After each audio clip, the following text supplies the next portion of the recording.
byetu ku kibuga ky'abanyiika mbafike ku kibuga ky'abanyiika ku kibuga ky'abanyiika twayite n'olulabezi yetu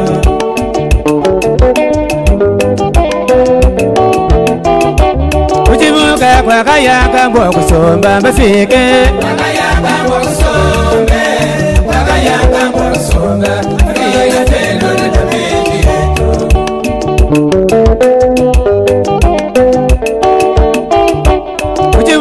Kujinga njiyabanyiika mbafike Kujinga njiyabanyiika Kujinga njiyabanyiika mbafike Mfazi okumpala mfazi wa Kande Alex mwa kwanza chintu sendashi parce kachivumu unjila kavumu carte ka office de route top. Donc c'était une initiative provinciale.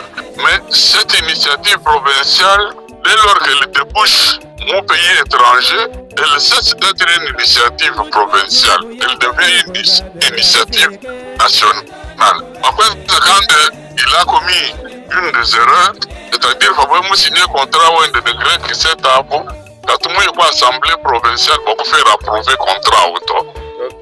Alors, il fallait que l'Assemblée provinciale ou la province ou Kasaï centrale a ratifié l'accord sous forme d'édit provincial, c'est-à-dire la loi provinciale. Madex ne l'a pas fait. Mais ça, c'est un problème entourage avant tout. Alors, Bakusha Bintou, Bachinois Bakwenzo, première ouverture pour montrer le potentiel au Angelao. Maintenant, quand il n'était plus là, Bakusha embrouillé, mais Bachinois, juste pour les droits de passage, il pouvait en faire par rapport au investissement. Du coup, ça a créé des problèmes. On a chassé les Chinois, puis le gouvernement central a commencé à se mêler à ça. Le gouvernement central, pression, je veux me mêler de ça. Alors, le gouvernement national, si vous suivez ma intervention à la ministre au début, il disait que cette route-là n'était pas une route nationale. C'est la pression, revendication répétée à la population. Alors, cette route connaissait également une obstruction. Obstruction, vous, Nzeka, vous dites, Bena Kasaï. Bon, la province dite de Kasaï, qui, eux, voulaient privilégier la route Kamako. Et quand Towa a échoué chez vous, Towa est allé sur la route de Chikapa-Kamako.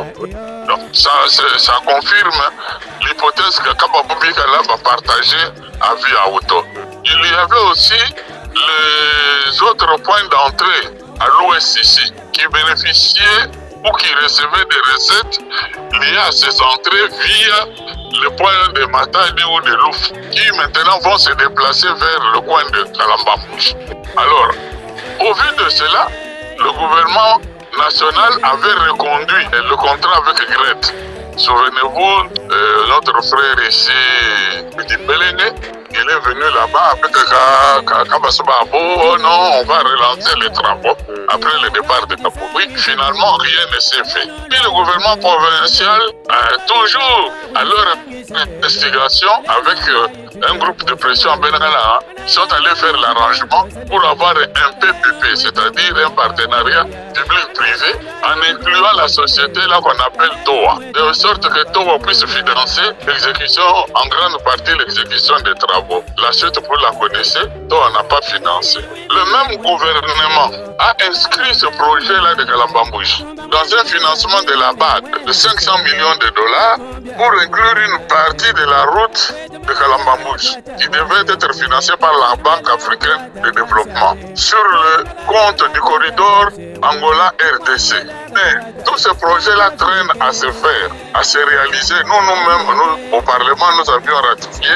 ce financement-là. Mais comme les choses n'ont pas démarré et la pression était forte, de la révision du projet sino-congolais qui a ajouté 3 milliards de dollars pour les infrastructures. C'est un projet qui avait été négocié par Kabila, les mines contre les infrastructures, il y a très longtemps. Et il a profité de cette révision-là pour inscrire cette route dans ce programme. là.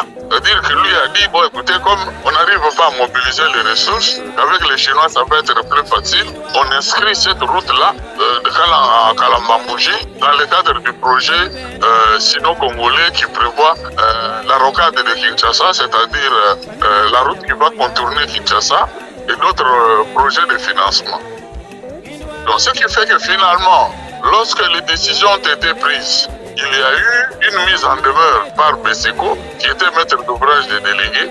Il a fait une mise en demeure à Towa, afin de faciliter le retrait de Towa de ce projet-là. Voilà la réalité. Tout le financement, maintenant, si l'on s'en tient au prescrit du projet sino-congolais, parce qu'il est basé sur la vente du cuivre, donc le cuivre et le cobalt. Quand on vend le cuivre et le cobalt, les Chinois donnent une quantité pour les infrastructures. On peut imaginer aisément que c'est un projet qui arrivera à terme, parce que la source de financement est liée à la production de la matière première, cuivre et cobalt, bien d'autres. Donc, tant que ces mines-là fonctionneront, le financement sera assuré pour pouvoir construire la route Kananga à Lambambouji.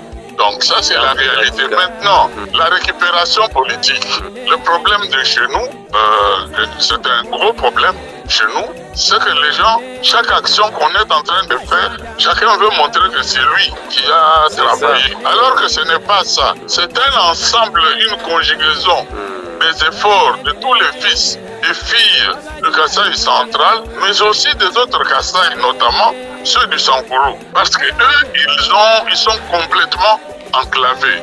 Et vous savez qu'ils n'ont que le Sankourou comme vont permettre d'atteindre leur province, mais ils comptent beaucoup sur la nationale numéro 1 et sur cette route-là de Kalambambouji. Donc ce n'est pas l'effort ni de Tupépele qui s'est dit que c'est lui, ni de Mandefou, ni de qui que ce soit. C'est l'effort de nous tous ici, nous étions impliqués bien avant, depuis des années dans la discussion de ce projet-là.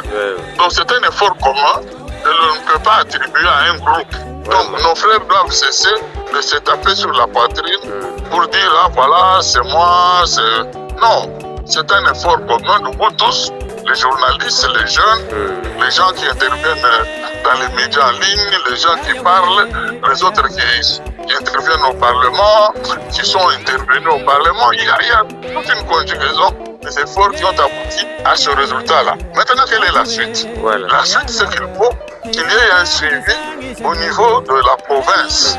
Ce suivi-là ne doit pas se limiter aux parlementaires. Le suivi doit se faire par le groupe de pression provincial qui peut être composé des membres de l'Assemblée provinciale, des membres de l'Assemblée nationale, des sénateurs qui sont impliqués, les acteurs économiques, les gens de la société civile, les journalistes, tout un groupe comme ça constitué, des volontaires pour assurer les suivis, pour voir tous les 3 mois où est-ce qu'on en est et où est-ce qu'on avance. Est-ce que ça avance bien?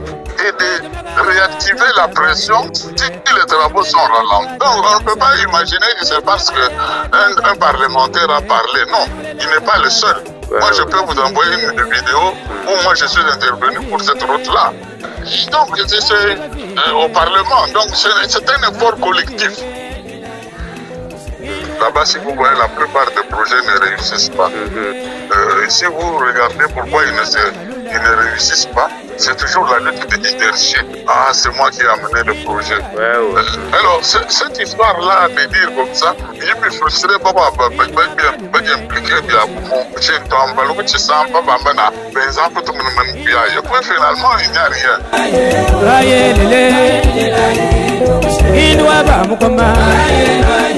Aye,